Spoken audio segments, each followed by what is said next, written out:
bandhig daawada ay soo bandhigtay shirkad liiraad Oblans oo fadhigeedu yahay dalka Canada ayaa lagu qabtay caasimadda. Bandhigan oo ahaa mid weyn oo lagu casuumay dadweyne kala duwan ayaa lagu fahansiinayay waxtarka daawo-dhireedkan ay soo bandhigtay Oblans taa in ka badan 200 oo wadan oo caalamka ka howlgasha. Waxaana madasha lagu soo bandhigay daawooyin kala duwan iyo agabyo qurxin isugu jiray kuwa oo kala duwanaa. Ugu horeyn si dadweynaha madasha fadhiya looga dhadhacsiyo daawo-dhireedkan iyo waxtarkeedaba ayaa Qaali Cabdulaahi Haaruun oo kamid ah la taliyaasha shirkadda Oblans dadweynaha fadhigooda ugu sharaxday. Intaa kadib ayay Qaali si madal furan ugu hadashay daawada dhowr nooc ka kooban, waxayna goobta ka xustay in iyada ay gabar ay dhashay ku fiicnaadeen.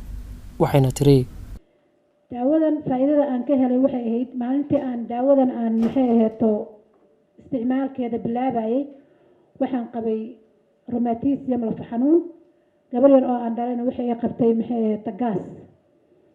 labadaba markaan u isticmaalnay gabadha yarta oo aan dhalay gaaska 4 maalmood markay ay joogto iyadoo aan cunto oo dhan cuni karin ayay wax ugu tartay faa'iido badan. aniga marka aan isticmaalayna waxa aan aniga daawada isticmaalkeeda ku arkay marka aan 2 wiil isticmaalayay taasoo aniga xanuunkayga ahaa laf xanuun rheumatism. marka waxa ay daawadan tahay labada kaliya ma ahan dhiigkarka ayay u fiican tahay. Oblans oo ah shirkad weyn oo ku baasan caalamka ayaa iminka ku leh 5 xarumood Soomaaliya kuwa oo kala ah Muqdisho, Hargeysa, Garowe, Boosaaso iyo Kalkacyo.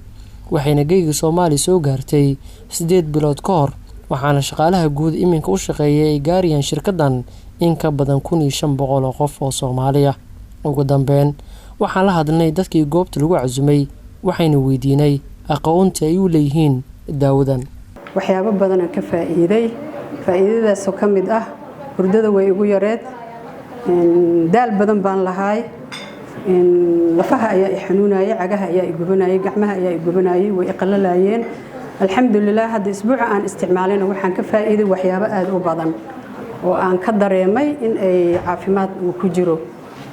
daawadan daawo fiican waaye maasha Allah waxay u fiican tahay cudurrada guud oo dhan anigoo isticmaal aad iyo aad ay caawisay. daawadan waa daawo loogu talagalay in ay loo isticmaalo cudurrada guud isla markaana halkan Hotel Carmel ayaa lagu soo bandhigay. Company-gan Oblans la yiraahdo ayaa soo saaray goojadan iyo daawooyin kala duwan. daawadan sida noo sheegeen madaxda kala duwan ay hawshan wadatay waxay anfici doontaa guud ahaan geeyga Soomaaliyeed isla markaasna dadka jirooyinka kala duwan la daala dhacay.